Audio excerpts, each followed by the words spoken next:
auzu billahi min asheytaani rajim wasalaatu wasalaam ala seydina muhammad nabiyil abibi wala alihi wa sahbihi ajmain rabbi ishrah li sadri wa yassir li amri waxlul uqdatan min lisaani yafqahu qawli.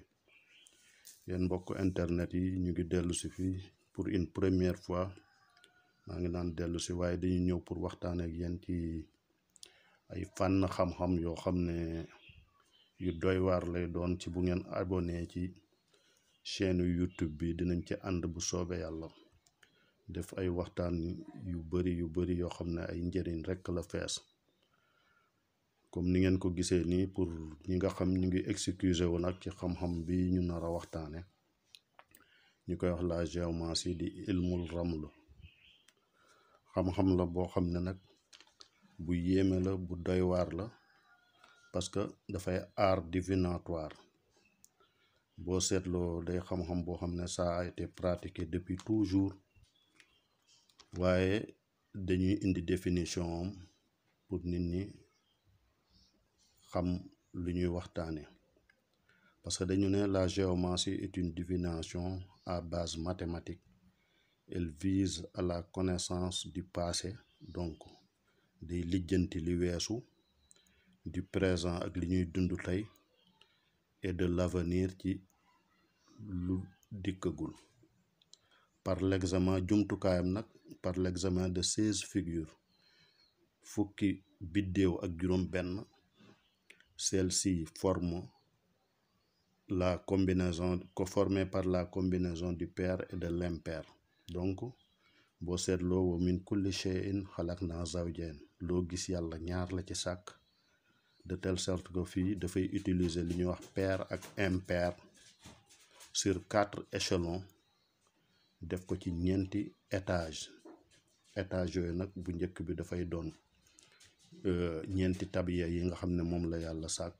bu njëkk bi di doon safara, ñaareeli étage bi di doon ngelaw, ñetteel bi di ndox, ñeenteel bi di suuf. boo xoolee jëmmu doomu aadama sax ci noonu la bindoo, bopp bi day doon safara si, dënn bi nga xam ne fa la lépp moo nekk mu koy respirer dafay nekk ngelaw li, ñetteeli échelon bi di doon biir bi maayu, donc foofu la ndox mi nekk, ñeenteel bi di tànk yi doon la terre, muy ñeenteeli échelon bi nga xam ne de tànk yi dafay nekk en contact ak suuf si mu koy doxee.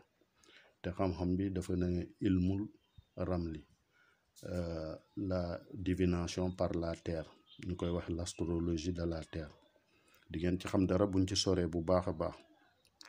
léegi fukki figure ak juróom benn yooyu di fukki étoile ak juróom benn yooyu dañuy dëkk ci fukki kër ak juróom benn.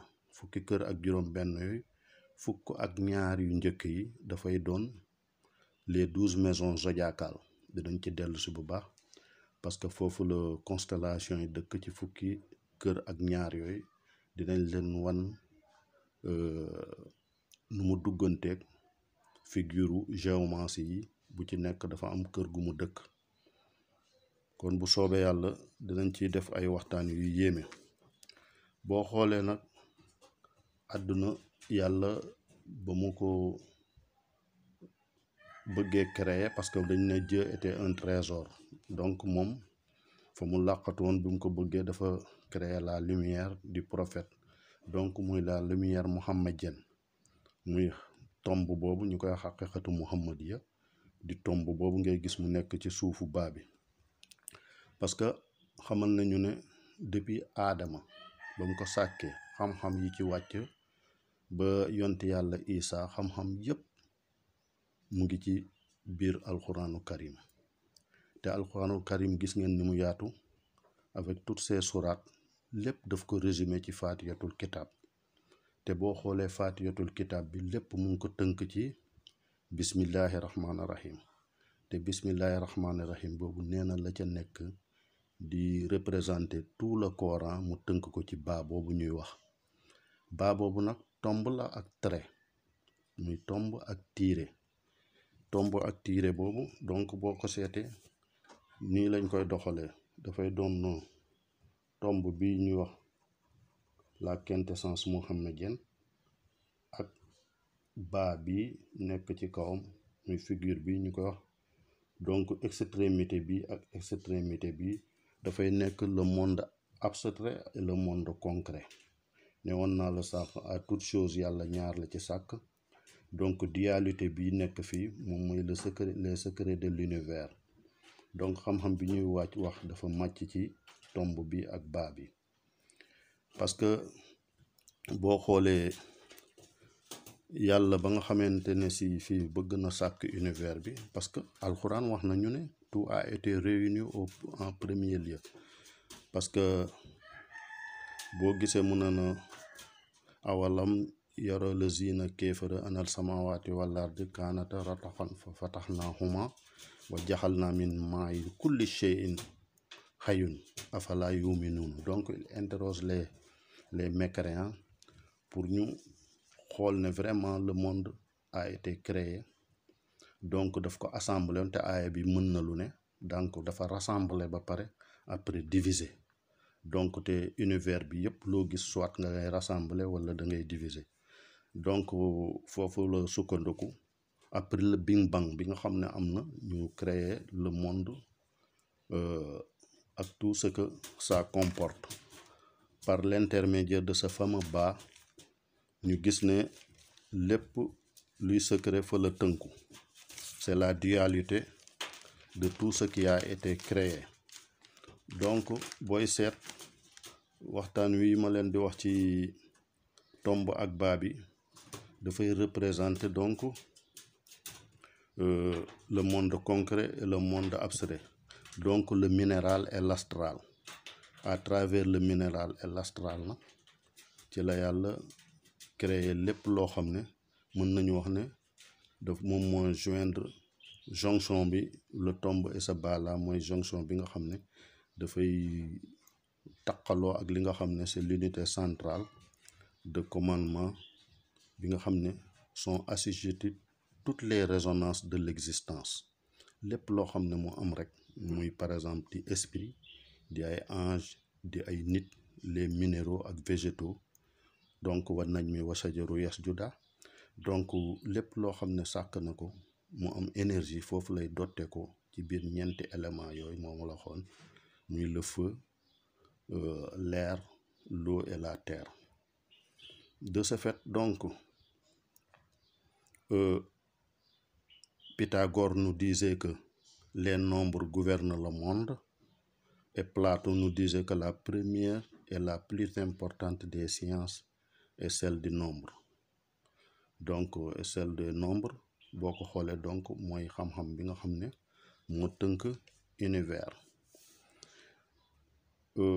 par la géomancie bi nga xamee ne nit ki fi mu nekk parce que yàlla bu jónnee doomu aadama def ko kutlaay ci kaw suuf mu doon son représentant daf koy jox ay jumtukaay te gis nañ innama amruhu izaa arada shay'an an yaqula lahu kun fayakun donc yàlla dafa yónni doomu aadama jox ko kàddu invité ko à ce que mu déployer tous ses moyens ba xam ne dafay def ay recherche gis nga fi mu lay waxee ne nit ki defal ay recherche donte fii ba Chine la donc ci biir nit yooyu te fi mu nekk notre monde boo koy xool est là inscrit sur les astres te inscrit sur les astres donc boo xoolee lépp lu yàlla daf ko dëxañ ci univers bi def ko ci astres yi ci biir astres yi mu doon lumière yi nga xam ne dafay exercer wu ci ñun donc boo xoolee soleil bi ak la lune ak yeneen astres yi nga xam ne comme par exemple Mars Mercure Jupiter ak Saturne les planètes rapides ñoom dañu nekk dans le zodiaque di am influence ci dundu doomu aadama bi léegi kooku dinañ ci dellu si ci yeneen yi nga xam ne moom yeneen waxtaan yi ñuy indi ci jamono léegi li ñu yitteel mooy géomancie bi ñu bëgg a def waxtaan ak yéen sànq bu ngeen xoolee nee naa leen ne dinañ fi indi ay démonstration yi ñuy def ci kanam tuuti mais li ñu def sànq waxoon nañ leen ne les figures géomantiques yooyu dañ koy former sur 4 échelons comme ni ñu def par exemple mu choisir benn figure bu ma choisir la figure bi nga nekk xam ne moo dëkk ci kër gu njëkk gi ñu koy wax Yusuf, moom dafay taxawee nii, gis nga, donc benn benn ñaar ñaar. Je vous rappelle que boo xoolee ñaar ñaar bi nii 2 points sont unis par un trait, day représenter le bas bi ñu doon waxtaan sànq, ñaari tomb. De ce fait kon ñaari tomb fii parce que boo xoolee ilmul raml bi dafa constitué par exemple point et tiré. On a au total 32 points et 32 tirés. Tiré bi dafay représenter ñaari tomb. Donc boo ko xoolee sur l'ensemble daf lay jox par exemple 96 points de adadu isa waqat, ngeen baal ma, 96 points au total. xam-xam bi la ñuy indi pour waxtaan ceeg yéen ci kanam tuuti. boo xoolee ces figures géométriques dañ leen di interroger parce que pour ñu indi des informations yoo xam ne ku ci nekk dafay bàyyee ko ci maison d'origine am dans un jet bu ñu defee benn tirage. nee woon naa la dañ koy constituer sur 4 niveaux. kii dafay doon ngelaw, feu du moins, kii doon air, kii doon eau di ndox, kii doon terre. muy ñeenti tabiye yi nga xam ne moo composé lépp lu yàlla sàkk, li ma la waxoon ne moo assujetti à l'unité centrale de commandement de toute existence. donc ñeenti éléments yi moo tax dañuy def tirage boo xam ne sur 4 niveaux. dañ koy defee ni par exemple ay traits sans compter parce que yàlla mooy xaybu. léegi traits yooyu da ngay éliminer par ñaar, di éliminer par ñaar, di éliminer par ñaar, di éliminer par ñaar, di éliminer par ñaar ba mu des pair wala impair. bu desee pair de ñaari tomb la, bu desee impair benn tomb la. nii lañ ko constitué. dañ koy def nag sur 4 échelons. ngeen rappelé wu mooy définition bi ma leen joxoon ne la géométrie dañ koy def sur 4 niveaux. premier niveau bi di, je me rappelle et je me répète, doon safara, ñaareel bi di doon ngelaw, ñetteel bi di doon ndox, ñeenteel bi di doon suuf. donc yooyu boo xool géométrie de tout le temps dañ ko daan pratiquer, yàgg na. gis nañu ne xam-xam la boo xam ne yàgg na di daw te ça a été pratiqué depuis le 8e siècle et le 9e siècle en Perse. en Perse donc mu exporté wu vers la Syrie ak l'Égypte. buñ demee ba plus tard après ay borom xam-xam yahud ak arab indi ko Afrique mu jàll ba Europe. par exemple boo xoolee les œuvres ak traité boo xam ne borom xam-xam bu mag bu ñuy wax Cheikh Mohammed al-Zinati au 16e siècle def na ay livres yoo xam ne daanaka livre boobu mën nañu wax ne liggéey bu mag boobu moo tas géomancie ci biir Afrique yépp ba nga xam ne foo dem dañ koy pratiquer. xam-xam bu wér la, xam-xam boo xam ne bu complet, surtout nag boo ko laajee loo xam ne waaw wala déet la daf la koy indi parce que il est outillé, il est prêt pour répondre à ça. daf la koy indi dans sa totalité. day def orientation est ouest nord sud, dinañ ko gis dans les émissions à venir parce que figures yi dañu dëkk par exemple est yi dëkk ouest, yi dëkk nord, yi dëkk sud. donc ba ci alal boo xam ne réer na la boo koy seet orientation ki ko jël fu mu jaar ak lépp loo bëgg a def ci sa àdduna, un projet ou quelque chose pareil, mariage, sa santé, yooyu yëpp si tu l'interroges moom am na ci ay jumtukaay pour tontu la. léegi li ma leen waxoon sànq pour présenter les maisons là parce que dama leen ni fukki kër ak juróom benn yi boo xoolee ku ci nekk mu ngi fi dëkk. par exemple boo xoolee la première maison bi boo ko seetee kii nii Yusuf moo fi dëkk, moom la sama mbokk mandeng yi di wax Janfa Almami, tubaab yi moom la ñu wax Piela. boo xoolee kii Adama moo fi dëkk, Adama moom la ñu wax Laetitia, la joie, tu vois. boo xoolee ñetti kër gi moom mooy la maison de l'environnement parce que boo xoolee en arabe kii day doon baytul nafs, kii di baytul maal, ça représente kii foofu alal jeeg xam lépp looy wut l'avoir. boo xoolee kii c'est la maison pratiquement de woon naa leen fukk ak ñaari mooy équipe géomantique bi ba fii. boo xoolee première maison bi c'est la maison de l'âme, baytul nafs. deuxième bi di doon la maison de l'avoir, c'est la maison du taureau. bii di c'est la maison des jumeaux, mooy baytul ixwa. kii c'est la maison de l'environnement, lépp lu ñuy seet côté environnement kii moom moo la koy déceler. kii c'est la maison, comment c'est le demeure familiale, la maison du père, mooy baytul abay. kii di baytul banin, c'est la maison des enfants, des informations dafay génne fii quoi. kii c'est la 6e maison, baytul marid. donc kii c'est la maison des maladies et consorts, foofu lay génn. bu ma dellu see dama leen dox mu jeexal fii d'abord. kii c'est la maison par exemple des associations, buy baytul nika. kii di la maison xubur, c'est la maison par exemple de l'extérieur, moom la ñuy wax la maison baytul xubur quoi, la maison de la mort.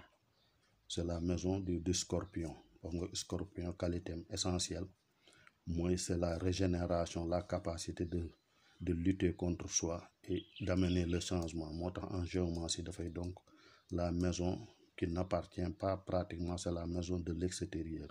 les apports yi nga xam ne ci biti lay ñëw pour renforcer le fii lañ koy seetee. donc am na nu muy taxawee sax même dañ ciy gis des décès, am na répétition yu muy def, passation yu muy def dans l'équipe géomantique pour t'informer ci mort boo xam ne éventuellement dafa nekk ci ki ngay seetal. donc kii c'est le consultant. ne woon naa la fii Yusuf moo fi dëkku, ñu koy wax Janfa Almami. kii Adama moo fi dëkk di Leetutia, la joie. donc c'est le demeure, la maison du bélier. kii c'est la maison de l'environnement, kooku Mahdi moo fi dëkk, ñu koy wax Capitus Dragus, la tête du dragon. mooy bale par exemple aussi Malédiou chez mes amis comment dire, mes amis fële bambara quoi. foo xoolee fii en 4e fii Idrissa moo fi dëkk. Idrissa moom la ñuy wax le blanc. ci moom sànq fàtte naa ko, moom la ñu wax ne ci yenn apport yi nee nañu Idrissa foofu la ilmul raml wàccee ci moom par l'intermédiaire de Jibril. donc moo am 14, c'est la maison, c'est le blanc, ñu koy wax al bayada, ñuy wax albis, sama mbokk yi di wax bayaro. kii c'est la maison des enfants, Ibrahima moo fi dëkk, ñu koy wax tariqi, di ko wax taliku Ibrahima, mooy via la route. 6e bi fii c'est Isa, ñu koy wax amiso, c'est la perte. moom laa leen wax maladie, parce que boo ko xool fii ay jafe-jafe lay indi. moom mooy Inza, juróom-ñaareelu fii nii moom mooy Omar moo fi dëkk, ñu ko wax Lamora, moom la ñu Rubis le rouge. 8e bi fii ay Ayub, ñu ko naan Tristia, c'est la tristesse, ñu koy wax Mangusi. kii Allahu Taala, moom la ñuy wax naan c'est Safrun, ñu do wax Fortuna mineur. fii baytul sultan, sànq newoon naa la fii baytul safrun, baytul sultan. kii baytul raja, kii di baytul hadu. donc hadu c'est la maison, comment dire, des ennemis cachés ak obstacles yi nga xam ne éventuellement mën na la dal boo koy seet fii nga koy gisee la 12e maison. donc si on revient bu ñu ñëwaatee ci ñi la c'est le chemin, c'est la maison du comment dire, du Sagittaire. kii c'est la maison du Capricorne, boo koy xool kii c'est la 10e maison. donc fii ci équipe géomantique bi fii Souleymane moo fi dëkk. Souleymane ñu koy wax Carcer, di ko wax Mansa Solo. 11e bi c'est la maison de l'espoir, c'est la maison donc du Verseau. yii yëpp am na ay planètes yoo xam ne pour dinañ ci dellu si beneen yoon pour wax bu ci nekk ban planète moo ko commandé. xam nga kii planète bi Uranus moo ko commandé. Uranus auparavant bi nga xamee ne juróom-ñaari biddéew yi la mag ñi daan liggéeyee boo xoolee jamono boobu fii Saturne moo ko doon commandé mais ak xam-xam jumtukaay ak xam-xam yu bees yi dañ ko jox Uranus moo ko commandé parce que day def moom ci rotation zodiacale dinañ ci dellu si Uranus bi mooy indil tous les grands changements parce que moom juróom-ñaari at lay def ci benn constellation avant muy changé bu duggee ci fukkeeli kër ak benn bi muy la maison du Verseau foofu dafay def juróom-ñaari at door a déplacé wu moo tax tous les 7 ans ñuy wax mooy indi les très grands changements là c'est la maison par exemple des révoltes et des trucs pareils. 12e bi fii on a la maison des ennemis Nuux moo fa dëkk Nuux moom la ñuy wax ne moom mooy Nuuxu Coron moom la ñuy wax ne moom mooy Fortuna Majeur boo ñëwee fii mu ngi ne nag ñu dugg ci tribunal bi parce que géomancie y a quelque chose de très particulier bu ci nekk parce que boo xoolee fii c'est l'écu géomantique mooy les fukki maison fukki kër ak ñaar yi boo wàccee fii y a le témoin droit le témoin gauche ñu koy baytul sayilu baytul masqul donc kii mooy seede ndeyjoor bi kii di seede càmmoñ bi on a ici le juge mooy fukkeelu kër bi ak juróom kii moom mooy ñett yi ñooy constituer tribunal bi seen taxawaay lu am solo la ci biir Ramli bi parce que ñoom ñooy seede àtte bi kii c'est le dortoir moom la ñu wax moom mooy sayilu bi mooy c'est le dortoir du consultant mooy sa témoin ndeyjoor bi kii di témoin figure boo demee sama mbokku mandenk yi kii en général en Afrique ci boo duggee biir Afrique Burkina ak Mali Côte d'Ivoire en général fii c'est l'avoir bi nga xam ne c'est la maison de l'argent dañ koy gis ne avoir bi ngay am dans le futur fii lay génn donc fii Al Ousseynou moo fi dëkk Al Ousseynou nag moom la ngay gis ni moom la ñuy wax ne c'est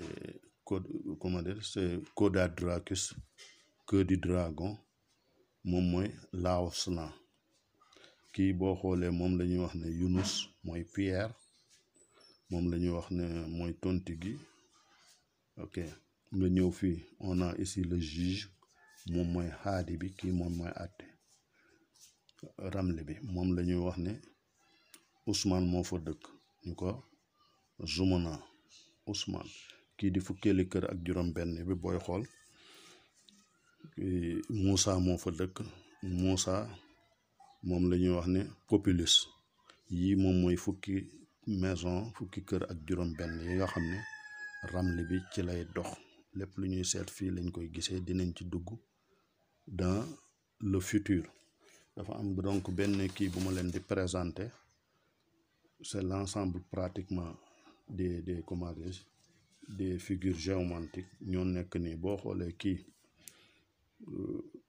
ci disposition géomancie ni mu demee dafa am benn démonstration buñ ci bëgg a def tuuti pour ñu bàyyi ko xel boo xoolee kii newoon naa leen Moussa la kii Ibrahima la donc dafa am les figures de 8 traits 8 comment dire tombes kooku Moussa la moom kenn la boo xoolee dafa am benn figure boo xam ne de 4 traits la mooy Ibrahima am ñeenti figure yoo xam ne muy ay biddéew yu juróomi trait juróomi tomb di moins muy Yusuf di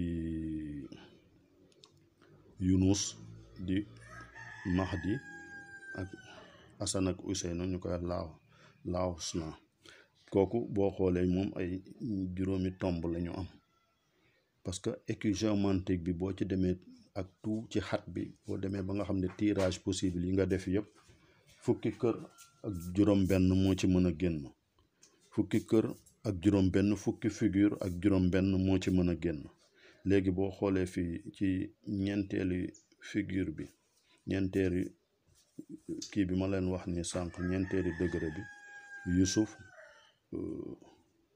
Yunus Mahdi ak Hassan ak Ousseynou juróom benneeli figure moom moo am yoo xam ne de juróom benn étoile la muy Isa di Ousmane di allahu taala ñu koy safrun, kii di Nuux, kii di Suleymaan, kii di Alioune Badara. moom mooy ñi nga xam ne juróom benn étoile lañ. boo demee ci juróom-ñaari étoiles yi ñeenti figure lañ ci am, mu ñeenti élément, kii di Adama, kii di Ayub, kii di Idrissa, kii di Omar. te boo leen xoolee donc ñoom ñëpp juróom-ñeent fukki tomb la ak juróom benn. donc ñu ngi ko xoolee yu juróom-ñett yi, yu ñeent yi, yu juróom yi, yu juróom benn, yu juróom-ñaari, boo ko xoolee da lay jox fanweeri étoile. donc démonstration bi ñu ciy def boo xoolee 96 boo ko jëlee 96 boo ko jëlee muy juróom-ñeent fukk ak juróom benn nga dolli ci fanweeri biddéew yi da lay jox donc 126. te 126 boo xoolee donc étoile la lay jox muy fukki biddéew ak juróom benn yi di fukki figure ak juróom benn yu ilmu raml bi di géomancie. léegi fii boo xoolee 11 boo demee dans la forme pythagoricienne 11 bi boo ko jëlee 11 1 bii day transformé bu nekk 11 di taxaw xuwa. 2 bi boo defee forme pythagoricienne bi day ñëw nekk 22 di la jox donc bii bu donc nga xool 6 bi boo ko jëlee dafay nekk, boo xoolee forme pythagoricienne bi dafay ñëw transformé doon 66. 66 bi moom mooy allahu di ismu zaat. donc 11 yi boo ko xoolee 11 plus 22 plus 66 daf lay jox 99. 99 nag li mu ñuy fàttali walillahi asmaul usna fadduhu biha. donc yàlla ne c'est à moi qu'appartient les 99 noms, jël leen ko muy jumtukaay ngeen ñaan ma ci. lii laa amoon tey pour une première émission. di leen ñaan ngeen def seen abonnement ci sama chaîne YouTube bi. dinañ continuer ay waxtaan yu yéeme ci kanam. asalaamualeykum wa rahmatullahi wa barakaatu.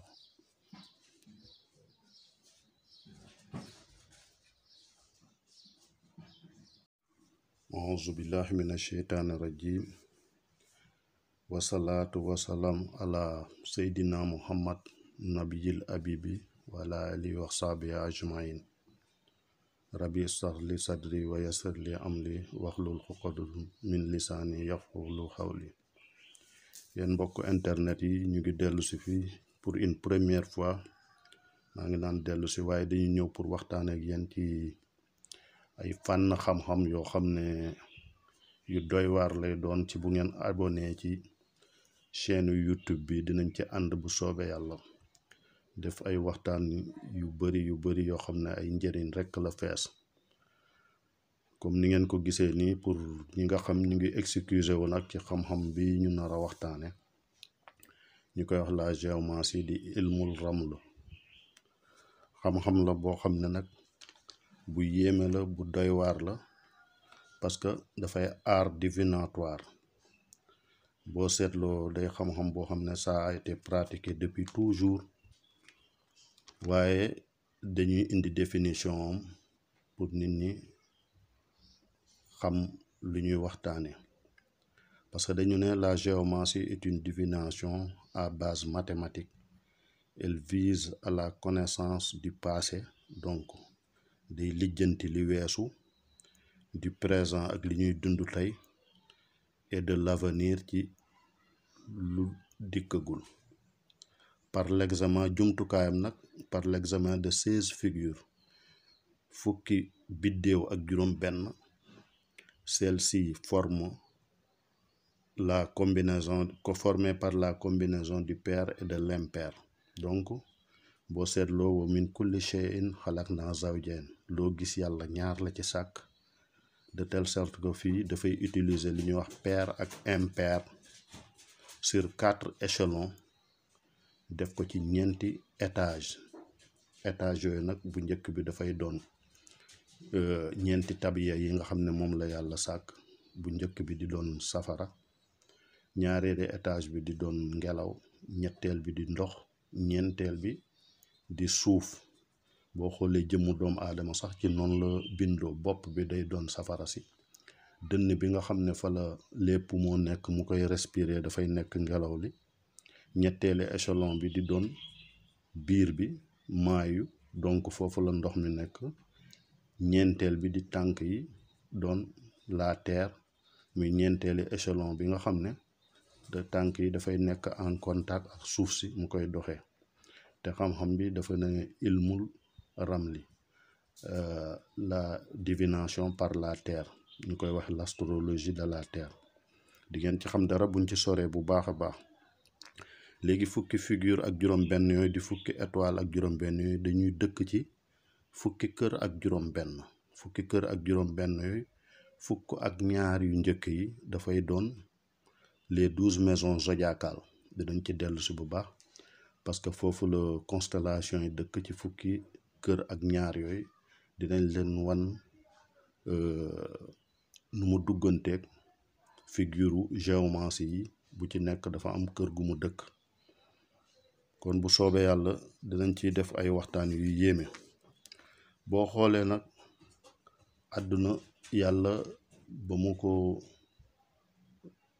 bëggee créer, parce que dañ ne Dieu était un trésor, donc moom fa mu làqatu woon bi mu ko bëggee dafa créer la lumière du prophète, donc muy la lumière mohammedienne, muy tomb boobu ñu koy xaqiqatu muhammadiya, di tomb boobu ngay gis mu nekk ci suufu baa bi. parce que xamal nañu ne depuis aadama ba mu ko sàkkee xam-xam yi ci wàcc ba yonti yàlla Isa, xam-xam yépp mu ngi ci biir alxuraanu karim. te alxuraanu karim gis ngeen ni mu yaatu, avec toutes ces sourates, lépp daf ko résumé ci faatiyatul kitab. te boo xoolee faatiyatul kitab bi lépp mu ngi ko tënk ci bismillahi rahmaani rahim. te bismillahi rahmaani rahim boobu nee na la ca nekk di représenter tout le Coran, mu tënk ko ci baa boobu ñuy wax. baa boobu nag tomb la ak trait, muy tomb ak tiire. tomb ak tiire boobu donc boo ko seetee nii lañ koy doxalee. dafay doon tomb bi ñuy wax la quintessence mohammedienne, ak baa bi nekk ci kawam muy figure bi ñu koy wax. donc extrémité bi ak extrémité bi dafay nekk le monde abstrait et le monde concret. ne woon naa la sax à toute chose yàlla ñaar la ci sàkk. donc dualité bi nekk fii moom mooy le secret, les secrets de l'univers. donc xam-xam bi ñuy wax dafa màcc ci tomb bi ak baa bi. parce que boo xoolee yàlla ba nga xamante ne si fii bëgg na sàkk univers bi, parce que alxuraan wax nañu ne tout a été réuni en premier lieu. parce que boo gisee mun na awalam yara lazina kéefara anal samawati wal ardi kaanata rataqan fa fatahnahuma wa jaxalna min maa'i kulli shay'in hayyun afala yu'minun. donc il interroge les mécréants pour ñu xool ne vraiment le monde a été créé. donc daf ko assemblé te aaya bi mën na lu ne, donc dafa rassemblé ba pare après diviser. donc te univers bi yëpp loo gis soit nga ngay rassembler wala da ngay diviser. donc foofu la sukkandiku. après le Big Bang bi nga xam ne am na, ñu créer le monde ak tout ce que ça comporte. par l'intermédiaire de ce fameux bas ñu gis ne lépp luy secret fa la tënku. c'est la dualité de tout ce qui a été créé. donc booy seet waxtaan wi ma leen di wax ci tomb ak baa bi dafay représenter donc le monde concret et le monde abstrait, donc le minéral et l'astral. à travers le minéral et l'astral na ci la yàlla créer lépp loo xam ne mën nañu wax ne daf moom mooy joindre jonction bi. le tombe et ce bas là mooy jonction bi nga xam ne dafay taqaloo ak li nga xam ne c'est l'unité centrale de commandement bi nga xam ne sont assujettis toutes les résonances de l'existence lépp loo xam ne mu am rek muy par exemple di esprit di ay ange di ay nit les minéraux ak végétaux donc wan nañ mi wasajaru yasjuda donc lépp loo xam ne sàkk na ko mu am énergie foofu lay dotte ko ci biir ñeenti éléments yooyu moom la xoon muy le feu l'air l'eau et la terre. De ce fait donc Pythagore nous disait que les nombres gouvernent le monde et Platon nous disait que la première et la plus importante des sciences est celle du nombre. Donc celle des nombres boo ko xoolee donc mooy xam-xam bi nga xam ne moo tënk univers. Par la géomancie bi nga xamee ne nit ki fi mu nekk parce que yàlla bu jónnee doomu aadama def ko kutlaay ci kaw suuf mu doon son représentant daf koy jox ay jumtukaay te gis nañ innamaa amruhu izaa arada shay'an an yaqula lahu kun fayakun. Donc yàlla dafa yónni doomu aadama jox ko kàddu invité ko à ce que mu déployer tous ses moyens ba xam ne dafay def ay recherche. Gis nga fi mu lay waxee ne nit ki defal ay recherche donte fii ba Chine la. Donc ci biir nit yooyu te fi mu nekk notre monde boo koy xool est là inscrit sur les astres te inscrit sur les astres donc boo xoolee lépp lu yàlla daf ko dëxañ ci univers bi def ko ci astres yi ci biir astres yi mu doon lumière yi nga xam ne dafay exercer wu ci ñun. Donc boo xoolee soleil bi ak la lune ak yeneen astres yi nga xam ne comme par exemple Mars, Mercure, Jupiter ak Saturne, les planètes rapides ñoom dañu nekk dans le zodiaque di am influence ci dundu doomu aadama bi. Léegi kooku dinañ ci dellu si ci yeneen yi nga xam ne moom yeneen waxtaan yi ñuy indi ci jamono. Léegi li ñu yitteel mooy géomancie bii ñu bëgg a def waxtaan ak yéen. Sànq bu ngeen xoolee nee naa leen ne dinañ fi indi ay démonstration yi ñuy def ci kanam tuuti mais li ñu def sànq waxoon nañ leen ne les figures géomantiques yooyu dañ koy former sur 4 échelons. Comme ni ñu def par exemple bu ma choisir benn figure bu ma choisir la figure bi nga nekk xam ne moo dëkk ci kër gu njëkk gi ñu koy wax Yusuf moom dafay taxawee nii gis nga donc benn ñaar je vous rappelle que boo xoolee ñaar bi nii 2 points sont unis par un trait day représenter le bas bi ñu doon waxtaan sànq ñaari tomb. De ce fait kon ñaari tomb fii parce que boo xoolee ilmul raml bi dafa constitué par exemple point et tiré. On a au total 32 points et 32 tirés. Tiré bi dafay représenter ñaari tomb. Donc boo ko xoolee sur l'ensemble daf lay jox par exemple 96 points de adadu isa waqat ngeen baal ma 96 points au total. Xam-xam bii la ñuy indi pour waxtaan ceeg yéen ci kanam tuuti. Boo xoolee ces figures géomantiques dañ leen di interroger parce que pour ñu indi des informations yoo xam ne ku ci nekk dafay bàyyee ko ci maison d'origine am dans un jet bu ñu defee benn tirage. Nee woon naa la dañ koy constituer sur 4 niveaux. Kii dafay doon ngelaw feu du moins, kii doon air, kii doon eau di ndox, kii doon terre. muy ñeenti tabiye yi nga xam ne moo composé lépp lu yàlla sàkk li ma la waxoon ne moo assujetti à l'unité centrale de commandement de toute existence. Donc ñeenti éléments yi moo tax dañuy def tirage boo xam ne sur 4 niveaux. Dañ koy defee ni par exemple ay traits sans compter parce que yàlla mooy xaybu. Léegi traits yooyu da ngay éliminer par ñaar di éliminer par ñaar di éliminer par ñaar di éliminer par ñaar di éliminer par ñaar ba mu des pair wala impair. bu desee pair de ñaari tomb la, bu desee impair benn tomb la. nii lañ ko constitué. dañ koy def nag sur 4 échelons. ngeen rappelé wu mooy définition bi ma leen joxoon ne la géomancie dañ koy def sur 4 niveaux. premier niveau bi di je me rappelle et je me répète doon safara, ñaareel bi di doon ngelaw, ñetteel bi di doon ndox, ñeenteel bi di doon suuf. donc yooyu boo xool géomancie de tout le temps dañ ko daan pratiquer, yàgg na. gis nañu ne xam-xam la boo xam ne yàgg na di daw te ça a été pratiqué depuis le 8e siècle et le 9e siècle en Perse. donc mu exporté wu vers la Syrie ak l'Égypte. buñ demee ba plus tard après ay borom xam-xam yahud ak arab indi ko Afrique mu jàll ba Europe. par exemple boo xoolee les œuvres ak traité boo xam ne borom xam-xam bu mag bu ñuy wax Cheikh Mohammed al-Zinati au 16e siècle def na ay livres yoo xam ne daanaka livre boobu mën nañu wax ne liggéey bu mag boobu moo tas géomancie ci biir Afrique yépp ba nga xam ne foo dem dañ koy pratiquer.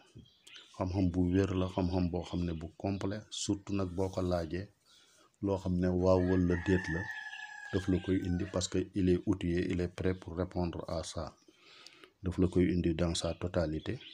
day def orientation est ouest nord sud, dinañ ko gis dans les émissions à venir parce que figures yi dañu dëkk par exemple est yi dëkk ouest yi dëkk nord yi dëkk sud. donc ba ci alal boo xam ne réer na la boo koy seet orientation ki ko jël fu mu jaar ak lépp loo bëgg a def ci sa àdduna, un projet ou quelque chose pareil, mariage, sa santé, yooyu yëpp si tu l'interroges moom am na ci ay jumtukaay pour tontu la. léegi li ma leen waxoon sànq pour présenter les maisons là, parce que dama leen ni fukki kër ak juróom benn yi boo xoolee ku ci nekk mu ngi fi dëkk. par exemple boo xoolee la première maison bi boo ko seetee kii nii Yusuf moo fi dëkk, moom la sama mbokk mandeng yi di wax Janfa Almami, tubaab yi moom la ñu wax Piela. boo xoolee kii Adama moo fi dëkk, Adama moom la ñu wax Laetitia, la joie, tu vois. boo xoolee ñetti kër gi moom mooy la maison de l'environnement, parce que boo xoolee en arabe kii day doon Beytul Nafs, kii di Beytul Maal, ça représente kii foofu alal jeeg xam lépp looy wut l'avoir. boo xoolee kii c'est la maison pratiquement deewoon naa leen fukk ak ñaari mooy équipe géomantique bi ba fii. boo xoolee première maison bi c'est la maison de l'âme, Beytul Nafs. deuxième bi di doon la maison de l'avoir, c'est la maison du taureau. bii di c'est la maison des jumeaux, mooy Beytul Ixwa. kii c'est la maison de l'environnement, lépp lu ñuy seet côté environnement kii moom moo la koy déceler. kii c'est la maison, comment c'est le demeure familiale, la maison du père, mooy Beytul Abay. kii di Beytul Banin, c'est la maison des enfants, des informations, dafay génne fii quoi. kii c'est la 6e maison, Beytul Marid. donc kii c'est la maison des maladies et consorts, foofu lay génn. bu ma dellu see dama leen dox mu jeexal fii d'abord. kii c'est la maison par exemple des associations, buy Beytul Nika. kii di la maison Xubur, c'est la maison par exemple de l'extérieur, moom la ñuy wax la maison Beytul Xubur quoi, la maison de la mort. c'est la maison du scorpion. wax nga scorpion qualité essentielle mooy c'est la régénération, la capacité de lutter contre soi et d'amener le changement. moo tax en géomancie dafay donc la maison qui n'appartient pas pratiquement, c'est la maison de l'extérieur. les apports yi nga xam ne ci biti lay ñëw pour renforcer le fii lañ koy seetee. donc am na nu muy taxawee sax même dañ ciy gis des décès, am na répétition yu muy def, passage yu muy def dans l'équipe géomantique pour t'informer ci mort boo xam ne éventuellement dafa nekk ci ki ngay seetal. donc kii c'est le consultant, ne woon naa la fii Yusuf moo fi dëkku ñu koy wax Janfa Almami kii Adama moo fi dëkk di Leetutia la joie donc c'est le demeure la maison du bélier kii c'est la maison de l'environnement kooku Mahdi moo fi dëkk ñu koy wax Capitus Dragus la tête du dragon mooy bale par exemple aussi Malédiou chez mes amis comment dire mes amis fële Bambara quoi foo xoolee fii en quatrième fii Idrissa moo fi dëkk Idrissa moom la ñuy wax le blanc ci moom sànq fàtte naa ko moom la ñu wax ne ci yenn apport yi nee nañu Idrissa foofu la ilmul ramlu wàccee ci moom par l'intermédiaire de Djibril donc moo am 14 c'est la maison c'est le blanc ñu koy wax al bayada ñuy wax albis sama mbokk yi def bayaro kii c'est la maison des enfants Ibrahima moo fi dëkk ñu koy wax tariqi di ko wax taliku Ibrahima mooy via la route 6e bi fii c'est Issa ñu koy wax Amiso c'est la perte moom laa leen wax maladie parce que boo ko xool fii ay jafe-jafe lay indi moom mooy Inza juróom-ñaaree lay fii nii moom mooy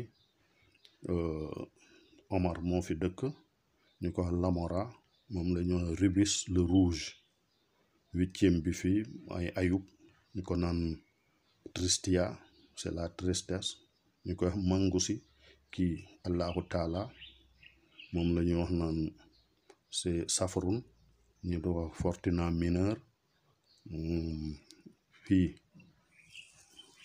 Beytul Sultan sànq neewoon naa la fii Beytul Safrun Beytul Sultan kii Beytul Raja kii di Beytul Hadu donc Hadu c'est la maison comment dire des ennemis cachés ak obstacles yi nga xam ne éventuellement mën na la dal boo koy seet fii nga koy gisee la 12e maison donc si on revient bu ñu ñëwaatee ci ñi la c'est le chemin c'est la maison du comment dire du Sagittaire kii c'est la maison du Capricorne boo koy xool kii c'est la 10e maison donc fii ci équipe géomantique bi fii Souleymane moo fi dëkk Souleymane ñu koy wax Carcer di ko wax Mansa Solo 11e bi c'est la maison de l'espoir c'est la maison donc du Verseau yii yëpp am na ay planètes yoo xam ne pour dinañ ci dellu si beneen yoon pour wax bu ci nekk ban planète moo ko commandé xam nga kii planète bi Uranus moo ko commandé Uranus auparavant bu nga xamee ne juróom-ñaari biddéew yi la mag ñi daan liggéeyee boo xoolee jamono boobu fii Saturne moo ko doon commandé mais ak xam-xam jumtukaay ak xam-xam yu bees yi dañ ko jox Uranus moo ko commandé parce que day def moom ci rotation zodiacale dinañ ci dellu si Uranus bi mooy indil tous les grands changements parce que moom juróom-ñaari at lay def ci benn constellation avant muy changer bu duggee dans ci fukkeeli kër ak benn bi mooy la maison du Verseau foofu dafay def juróom-ñaari at door a déplacé wu moo tax tous les 7 ans ñuy wax mooy indi les très grands changements là c'est la maison par exemple des révoltes et des trucs pareils 12e bi fii on a la maison des ennemis Nuux moo fa dëkk Nuux moom la ñuy wax ne moom mooy Nuuxu Coron moom la ñuy wax ne moom mooy Fortuna majeure boo ñëwee fii mu ngi ne nag ñu dugg ci tribunal bi parce que géomancie y a quelque chose de très particulier bu ci nekk parce que boo xoolee fii c'est l'équipe géomantique mooy les fukki maison fukki kër ak ñaar yi boo wàccee fii y a le témoin droit le témoin gauche ñu koy Beytul Sayilu Beytul Maskul donc kii mooy seede ndeyjoor bi kii di seede càmmoñ bi on a ici le juge mooy fukkeelu kër bi ak juróom kii moom mooy ñett yi ñooy constituer tribunal bi seen taxawaay lu am solo la ci biir ramli bi parce que ñoom ñooy seede àtte bi kii c'est le dortoir moom la ñu wax moom mooy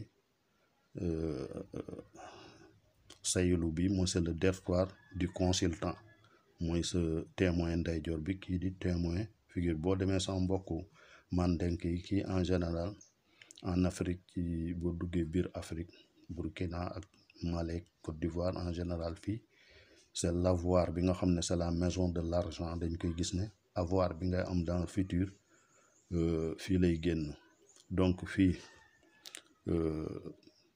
Al Ousseynou moo fi dëkk al Ousseynou nag moom la nga gis ni moom la ñuy wax ne c'est comment dire, c'est Codadracus, queue du dragon, moom mooy Laosna. kii boo xoolee moom la ñuy wax ne Yunus mooy Pierre, moom la ñuy wax ne mooy Tontigi.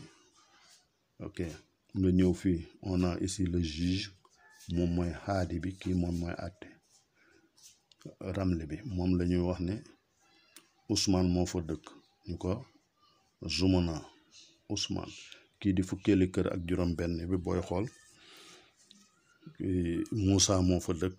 Moussa moom la ñuy wax ne Populus. yii moom mooy fukki maison, fukki kër ak juróom benn yi nga xam ne Ramli bi ci lay dox. lépp lu ñuy seet fii lañ koy gisee, dinañ ci dugg dans le futur. dafa am donc benn kii bu ma leen di présenter, c'est l'ensemble pratiquement des comment dire, des figures géomantiques ñoo nekk nii. boo xoolee kii ci disposition géomancie ni mu demee, dafa am benn démonstration buñ ci bëgg a def tuuti pour ñu bàyyi ko xel. boo xoolee kii newoon naa leen Moussa la, kii Ibrahima la. donc dafa am les figures de 8 traits, 8 comment dire tombes. kooku Moussa la, benn moom kenn la. boo xoolee dafa am benn figure boo xam ne de 4 traits la, mooy Ibrahima. am ñeenti figure yoo xam ne muy ay biddéew yu juróomi trait, juróomi tomb di moins, muy Yusuf di Yunus di Mahdi ak Hassan ak Ousseynou, ñu koy Laosna.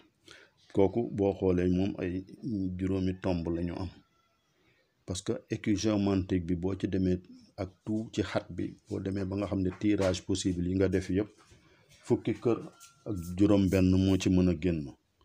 fukki kër ak juróom benn, fukki figure ak juróom benn moo ci mën a génn. léegi boo xoolee fii ci ñeenteeli figure bi, ñeenteeli kii bi ma leen wax ni sànq, ñeenteeli degré bi, Yusuf, Yunus, Mahdi ak Hassan ak Ousseynou. juróom benneeli figure moom moo am yoo xam ne de juróom benn étoile la, muy Isa di Ousmane di Allahu Taala, ñu koy Safrun. kii di Nuux, kii di Suleymaan, kii di Alioune Badara. moom mooy ñi nga xam ne juróom benn étoile lañ. boo demee ci juróom ñaari étoiles yi ñeenti figure lañ ci am, mu ñeenti élément, kii di Adama, kii di Ayub, kii di Idrissa, kii di Omar. te boo leen xoolee donc ñoom ñëpp juróom-ñeent fukki tomb la ak juróom benn. donc ni ñu ko xoolee yu juróom-ñett yi, yu ñeent yi, yu juróom yi, yu juróom benn, yu juróom ñaari, boo ko xoolee da lay jox fanweeri étoile. donc démonstration bi ñu ciy def, boo xoolee 96 boo ko jëlee 96 boo ko jëlee muy juróom-ñeent fukk ak juróom benn, nga dolli ci fanweeri biddéew yi, da lay jox donc 126. te 126 boo xoolee donc étoile la lay jox, muy fukki kër, fukki biddéew ak juróom benn yi, di fukki figure ak juróom benn yu ilmu raml bi di géomancie. léegi fii boo xoolee 11, boo demee dans le dans la forme pythagoréenne, 11 bi boo ko jëlee 11, 1 bii day transformé bu nekk 11 di taxaw xuwa. 2 bi boo defee forme pythagoréenne bi day ñëw nekk 22 di la jox donc ha bii bu donc nga xool 6 bi boo ko jëlee dafay nekk, boo xoolee forme pythagoréenne bi dafay ñëw transformé doon 66. 66 bi moom mooy Allahu di ismu zaat. donc 11 yi boo ko xoolee 11 plus 22 plus 66 daf lay jox 99. 99 nag li mu ñuy fàttali, walillahi asmaul usna fadduhu biha. donc yàlla ne c'est à moi qu'appartient les 99 non jël leen ko muy jumtukaay ngeen ñaan ma ci. lii laa amoon tey pour une première émission di leen ñaan ngeen def seen abonnement ci sama chaîne YouTube bi dinañ continuer ay waxtaan yu yéeme ci kanam. asalaamualeykum wa rahmatullahi wa barakaatu.